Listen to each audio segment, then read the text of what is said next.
है। देखो अगर आप 50 क्वेश्चन से भी कम अगर एक हफ्ते में ट्राई कर रहे हैं, 50 से भी कम जो लोग ए ऑप्शन वाले हैं, ध्यान से सुन ले भाई, ध्यान से सुन ले।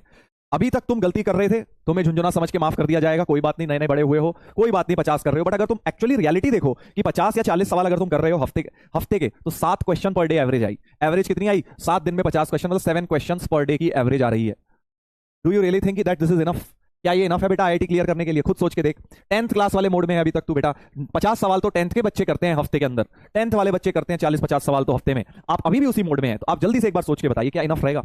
अपने दिल पे हाथ रख के बात सोचो, क्या जेई क्लियर अगर तुमने करना है, तुमने देख लिया आईआईटी जेई का क्या क्रेज है पूरी दुनिया में, इंडिया में, तुमने अपने दोस्तों को, सीनियर को कहीं ना कहीं किसी ना किसी के मुंह से तो सुना होगा भाई कितनी मेहनत करनी पड़ती है, क्या इनफ रहेगा? खुद सोच के देखो। No sir, no sir, no sir, बिल्कुल बिल्कुल सही सोच रहे हो, बिल्कुल सही सोच रहे हो कि बिल्कुल भी इनफ नहीं है, ये बिल्कुल भी इनफ के तो आसपास भी नहीं है बेटा ये।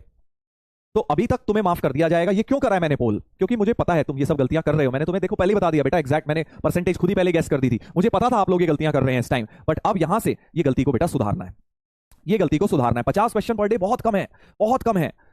डीपीपी, और तुम सिर्फ डीपीपी कर रहे हो, इसका मतलब तुम सिर्फ डीपीपी कर रहे हो और कुछ कर ही नहीं रहे। बट सिर्फ डीपीपी नहीं करना है बेटा, असाइनमेंट है, मॉड्यूल है, किताबें हैं, पीवाईक्यूज हैं। आपको असाइनमेंट मैं भी देता हूं जो मैंने दिए थे ट्रिग्नोमेट्री के, उसके अलावा हर चैप्टर के असाइनमेंट डलते हैं। कितनी चीजें हैं अगर करने चाहो तो, करना चाहो तो कितनी चीजें हैं बेटा, बट तुम कर नहीं रहे हो, तुम कर नहीं रहे हो। करने के लिए कोई क्वेश्चन कमी थोड़ी पड़ती होगी तुम्हारे पास, करने को कितना कुछ है, कितना कुछ है, सोच के देखो। सर बीटी डिस्कशन, बेटा बीटी का डिस्कशन अभी रिकॉर्ड किया था मैंने 10 मिनट पहले ही। एक डिस्कशन ट्रिग्नोमेट्री वाला तुम्हारे पास पहुंच जाएगा आज शाम तक, ठीक है, मैंने रिकॉर्ड कर दिया है, ठीक है। तो आज से सभी लोग पहले तो ये सोचें कि 50 क्वेश्चन जो कर रहे हैं भाई, तुम तो बिल्कुल ही, तुम्हें इमीडिएट अपने अंदर इंप्रूवमेंट लाने की जरूरत है। और जो लोग 50 से 70 कर रहे हैं, मैं ये नहीं बोलूंगा कि खराब है, ठीक है, अभी के लिए ठीक है, अभी के लिए तुम स्टार्ट जैसा तुमने स्टार्ट किया सही है। बाकी डी ऑप्शन वाले तो बेटा वेरी गुड, बहुत ही बढ़िया। अगर आप 90 से ज्यादा क्वेश्चन अभी पहले 3 महीने में भी कर रहे थे, दैट शोज योर मोटिवेशन। तुम एक सिंपल सी बात सोचो यार, आईआईटी जेई में सिलेक्शन कितने परसेंट बच्चों का होना है? अगर मैं मेंस में भी बात कर लूं, 10% बच्चों का मेंस में सिलेक्शन हो जाएगा, 10% का मेंस में सिलेक्शन होगा जो एडवांस में बैठने के लायक होंगे। 10% बच्चे ही 90 से ज्यादा क्वेश्चन कर रहे हैं, तो तुम समझ गए ना। जो लोग फर्स्ट और सेकंड ऑप्शन में हैं, तुम खुद सोचो बेटा, 20% बच्चे तो तुम्हारे बैच में यहां पे हैं, और ऑफलाइन में और ना जाने कितने बच्चे होंगे इस तरह के, ठीक है। तो 20% बच्चे तो यहीं आ गए। जेई मेन भी क्लियर नहीं हो पाएगा अगर तुम ए और बी ऑप्शन में ही रह गए 12th के एंड तक। बहुत बुरा लगेगा सुन के, बट ये फैक्ट है बेटा। अगर आप बी ए या बी ऑप्शन में रह गए 12वीं के एंड तक, तो आपका जेई मेन भी क्लियर नहीं हो रहा है, एडवांस तो भूल जाइए, ठीक है। तो आई होप अब आपको मेरी बात समझ आ गई है कि अगर आप ए या बी में है, ए में है तो भैया बहुत ही ज्यादा आपको इमीडिएट चेंज लाना है। बी में मैं समझ सकता हूं स्टार्टिंग के 3 महीने हैं, अगर यही 6 महीने बाद भी तुम बी में रहोगे, 4 महीने बाद भी बी में रहोगे, तब गड़बड़ है, ठीक है। स्टार्टिंग में बी में हो कोई दिक्कत नहीं है। चलिए अब इसका हम समझ लेते हैं समाधान क्या है, ठीक है। आपको बस एक ये अंदाजा लगाना है कि अगर मैं हफ्ते में, मान लो संडे को मैं, मतलब हफ्ते में 6 दिन मानता हूं मैं, 7 दिन नहीं मान रहा, हफ्ते में 6 दिन मानता हूं हफ्ते में, राइट। तो तुम डेली मैथ्स के कितने सवाल लगा सकते हो? ऐसे उल्टा सोचो, रादर देन ये सोचना कि यार मुझे 50 की जगह मैं 100 कर दूंगा, 200 कर दूंगा। ऐसे रैंडम नंबर नहीं सोचना, रैंडम नंबर नहीं सोचना है आपको। पहले आपको ये सोचना है अपना टारगेट क्या है, हमें किस नंबर ऑफ क्वेश्चन तक पहुंचना है हफ्ते के अंदर, हमें कितने नंबर ऑफ क्वेश्चन अचीव करने हैं। तो ऐसे सोचो उसके लिए कि भाई हफ्ते में 6 दिन है, 7 नहीं 6 दिन है, और एक दिन में मैं लगभग कितने सवाल कर सकता हूं, मैथ्स को मैं कितने घंटे दे सकता हूं सेल्फ स्टडी के लिए। देखो बेटा, सेल्फ स्टडी से ही सिलेक्शन होगा। तुम ये सोचो कि सर ने पढ़ा दिया, मैंने क्लास अटेंड कर ली, मैं हीरो बन गया हूं, तो नहीं होगा, इतना इनफ नहीं है, ये तो सिर्फ बेसिक शुरुआत है। हाँ, तो अगर आप दिन के बेटा, मैं बोल रहा हूं 1.5 घंटा भी दे दो, ठीक है, दिन का 1.5 घंटा भी दे दो, तो या 2 घंटे भी, मैथ्स को तो देखो प्रैक्टिस को तो देना ही है। अगर आप दिन का, डेली के एवरेज बोल रहा हूं मैं, ये नहीं कि सर मैं रोज कहां से 2 घंटे लाऊंगा, भाई किसी दिन 3 घंटे भी तो लाएगा, किसी दिन 1 घंटा लेगा, एवरेज तो 2 घंटे हफ्ते में निकाल ही सकते हैं। तो 2 घंटे का मतलब हो गया 2 आवर्स का मतलब हो गया, अगर मैं 1 घंटे में मानूं कि तुम 15 सवाल भी कर पा रहे हो, या 12 सवाल भी मान लेता हूं, 1 घंटे में 12 तो ठीक है ना मानने, बहुत ज्यादा नहीं माने यार, मैंने 5-5 मिनट एक सवाल में तुमने दे दिया। तो मैंने तुम्हें बोला कि भाई 1 घंटे में 15 सवाल, यानी 2 घंटे में 30 क्वेश्चन के करीब कर सकते हो। 12 बोला था, चलो 24 या 25 मान लेता हूं, 25 क्वेश्चन 2 घंटे में, 2 घंटे में 25 क्वेश्चन तुम अटेम्प्ट कर सकते हो एट दिस स्टेज, 11वीं की स्टार्टिंग में। 11वीं के एंड तक जाते जाते शायद 25 की जगह 30 हो जाए वो, बट अभी तुम 25 क्वेश्चन ऑन एन एवरेज बोल रहा हूं, ये हर चीज बात एवरेज चल रही है, ठीक है। हाँ, और अब आप एक दिन में 2 घंटे, अब 6 दिन मान लो, हम तो 6 दिन लेके चल रहे हैं। 1 डे में आपने मैथ्स को अगर 2 आवर्स दिए, तो आपके पास 25 क्वेश्चन बन रहे हैं, यानी 25 into 6, 150 question per day target है। ये अपना टारगेट है भाई, ठीक है, ये आपका टारगेट है। 150 का 140 हो सकता है, ठीक है, कोई कह रहा है ऐसा 20 कर दो 25 की जगह, मैं मान लिया, ठीक है, मान लिया। ये आप मोटा मोटा टारगेट रखिए 150 तक, ठीक है। अब जो लोग 50 पर है, ऑब्वियसली अब ये नहीं होगा रातों रात 150 हो जाएगा एक हफ्ते में, सर मैं काया पलट कर दूंगा, सर जोश आ गया मुझे, आपने मोटिवेट कर दिया 150 कर दूंगा, ऐसे नहीं होगा। आपको क्या करना है, जो लोग अभी 50 पर है, ये अल्टीमेट टारगेट है। ये क्या है? Ultimate target. इसको जो आपको कुछ महीनों के अंदर अचीव करना है। देखो अगर आपने कोई भी चीज करनी है, अगर मान लो तुम्हें जल्दी उठना शुरू करना है, ठीक है, तो तुम अगर अभी 10 बजे उठते हो, मान लो एग्जांपल दे रहा हूं, और एकदम से 6 बजे उठ जाओगे, वो नहीं हो पाएगा, बहुत ही ज्यादा नींद आएगी, इरिटेट होगे, अलार्म बंद करके सो जाओगे। ग्रेजुअली वहां तक पहुंचा जाता है कि भाई आज 10 बजे उठ रहे हो, चलो 9 बजे अगले हफ्ते, फिर उसके अगले हफ्ते 8 बजे, फिर उसके अगले हफ्ते 7 बजे, फिर उसके अगले हफ्ते 6 बजे, तो आपका 6 बजे का सेट शेड्यूल बन जाएगा। वैसा ही कुछ हम यहां कर सकते हैं कि अगर आपको 150 सवालों तक पहुंचना है, सर स्कूल भी है, कोई दिक्कत नहीं है, स्कूल है तो क्या करूं, मैं फिर वही बात बोल रहा हूं, स्कूल है तो मैं क्या करूं बेटा, स्कूल में भी तो पढ़ाई करते हो, वहां पे फ्री पीरियड मिलता है, वहां प्रैक्टिस करो बैठ के। सब स्कूल जाते हैं जो, वो ये बात से तो अग्री करेंगे, सर स्कूल में फ्री टाइम मिलता है, वहां पर भी मैं कुछ ना कुछ तो समय को यूटिलाइज कर सकता हूं अगर मैं गप्पेबाजी में ना लगूं। वो अलग एक डिबेट है, चलो स्कूल में कैसे टाइम यूटिलाइज करें, बट अभी के लिए अल्टीमेट टारगेट 150 है।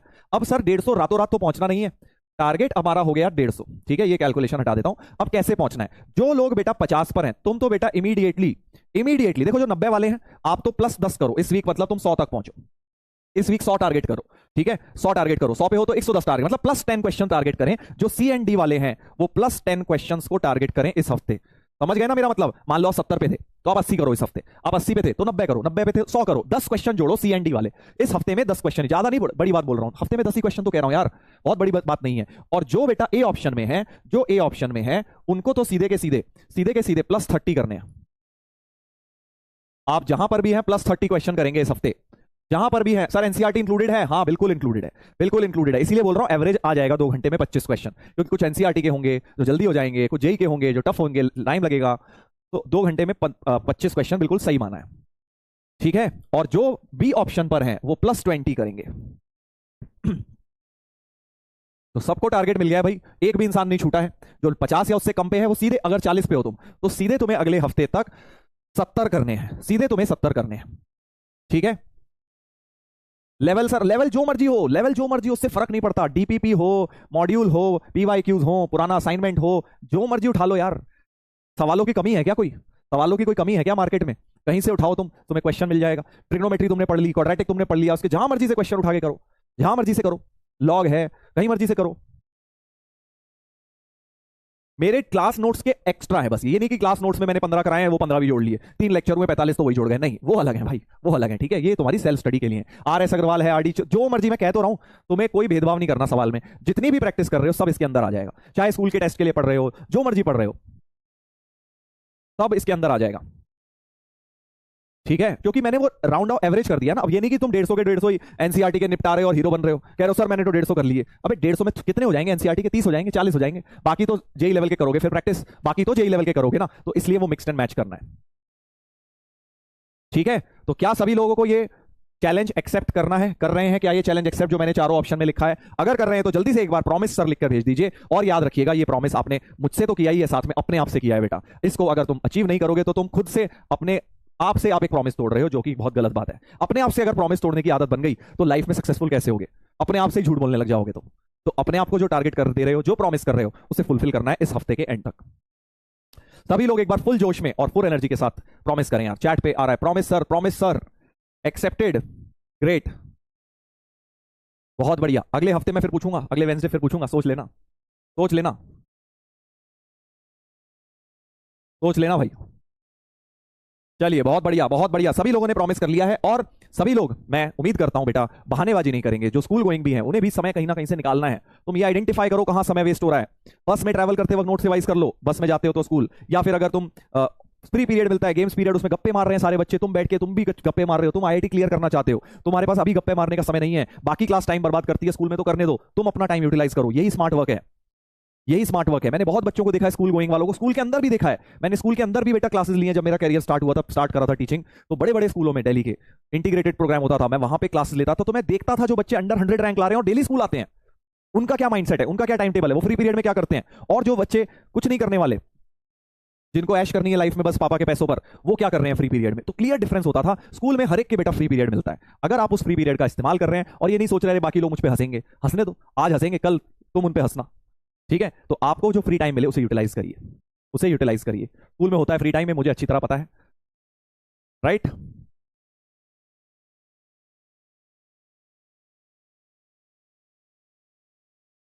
चलो भाई आगे बढ़ते हैं, आगे बढ़ते हैं। चलिए, तो सभी लोगों ने प्रॉमिस कर दिया है, बहुत अच्छी बात है। अब हम आज का टॉपिक अपना